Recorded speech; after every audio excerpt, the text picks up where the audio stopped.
That's put it in the universe, people. Brandy, if you're listening. No, you and Brandy on. You boss lady, so do you hook it up? Don't give me the sign. I'm on it. I promise you. That would be a great. Y'all heard it here first. This is a collaboration. That would be amazing. I love Brandy, and then of course, speaking of Brandy, the minds behind some songs that we've heard on Full Moon, which is a staple for some of us. Everybody. That they were the minds behind that song. Y'all guess who it is? Right. No. Yarn. Okay. And who else? Who else? Vocals. Right.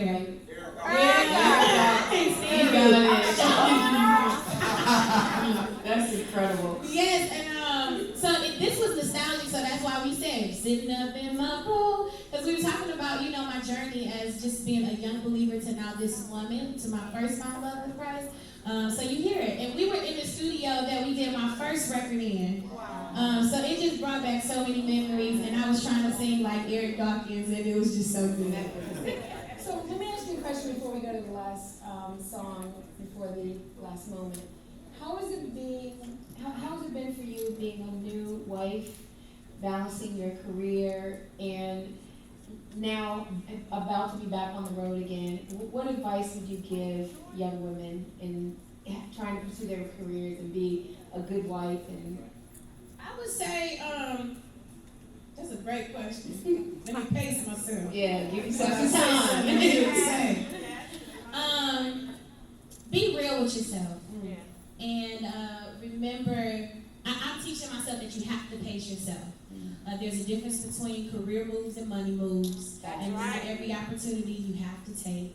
And then remember that your husband is at home. My mama said, don't give room for the enemy. So I have to, but I'm blessed because I have a husband who is secure and who knows my purpose in the earth. So that's why it's important to choose with purpose compatibility. Yes. Because he could break me and I couldn't be here, so shout out to my husband. And yes, thank you. And I'm also learning that in marriage you're gonna have some suburban days and some ghetto days. All right. But if you stay prayed up, you'll make sure that you don't carry the ghetto days on the road. Because you still gotta deliver to who you called and who you're assigned to. That's good. And I think community has helped me with that as well. And my husband said, where you at? I'm pulling up. He was supposed to pull up to this. He was like, but his flight was delayed. And he also is enjoying some time off from work. So I said, you have a break and I will have a break. But yes, I would say that's where the balance comes in. And take a break when you need to.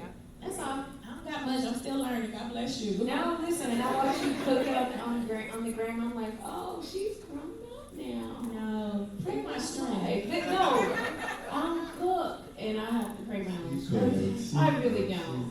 I know how to make it make sense. I know how to make it make sense. That's my message to all of you. Don't look at me to do everything. Checking the boxes don't make it make sense. So you're going to eat.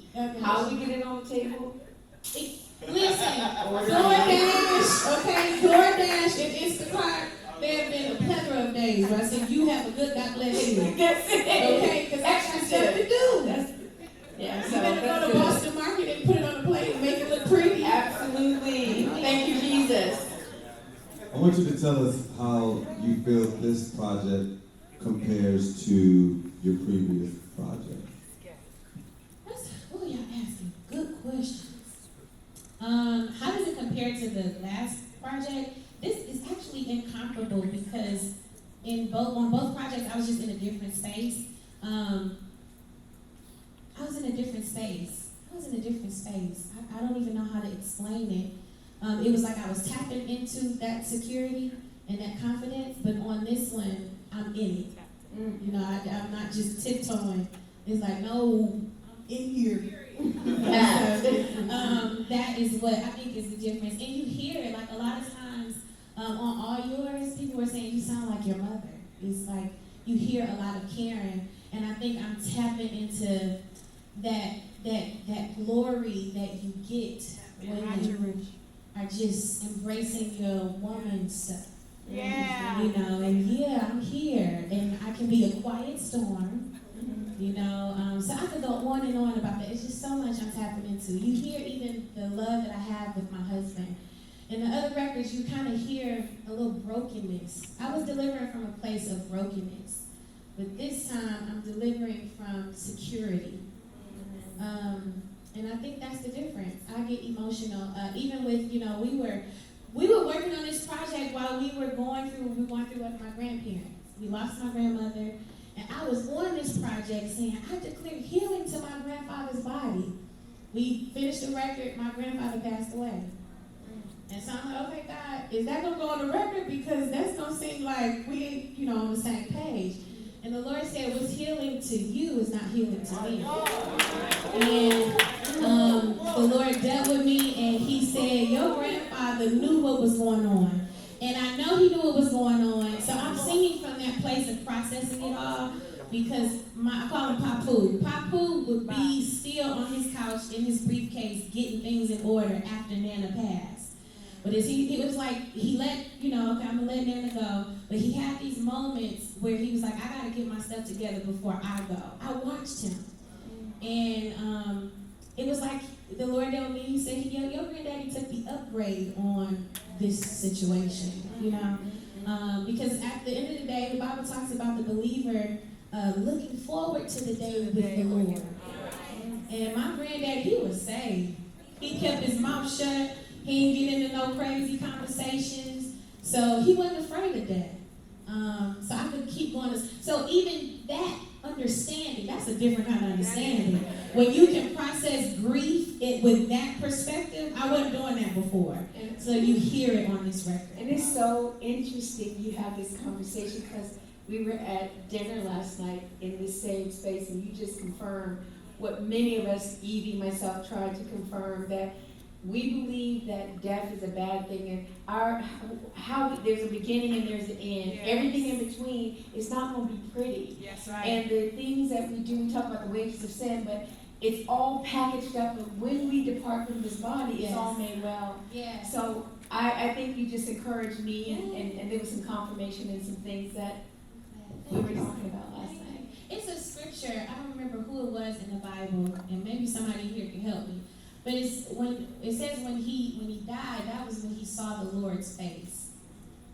So again, it's just when you can sing and be grieving, but grieving with a different perspective, a kingdom perspective, it's a whole different kind of way of how I'm moving through this. It's not saying that I don't have these moments where I'm like, God, why you couldn't give them a couple more days, a couple more years? I wanted them to see my children. You know, so you have these moments like my Nana, but the thing about it is you didn't ask for all of this, but I hope I am encouraging somebody. Before my Nana passed away, something told me to go and see about my grandma. I made my drops, and I would go at least 2 or 3 times a week because of my schedule. They stayed in the city and I stayed out in the outskirts. But when I saw my Nana, before we took her to the hospital, and I told her, I said, Uncle, we need to get her to the hospital. This ain't just a cold. My Nana woke up from a deep sleep, and she said, I saw you in a beautiful white dress. And I was like, okay. And I was telling her, get your socks on. I'm busy, like, we got to get you out of here. And so the Lord dealt with me. He brought that back to mind. He said, I had already showed your family what you thought that they missed. And that's why it was okay for them to say, be good. So I'm singing. That's why I said, I'm all yours, God, because you just give me a different understanding. You know, we'll pray about things, and our grandparents will be worried about stuff, and we'll think that we're worrying them sick. But they'll be like, I already know, J. Drew, he gonna be fine. Kiki, she gonna be fine. You know, my son, he gonna get that seat, you know? So I'll stop here, but that's why this record is called All Yours.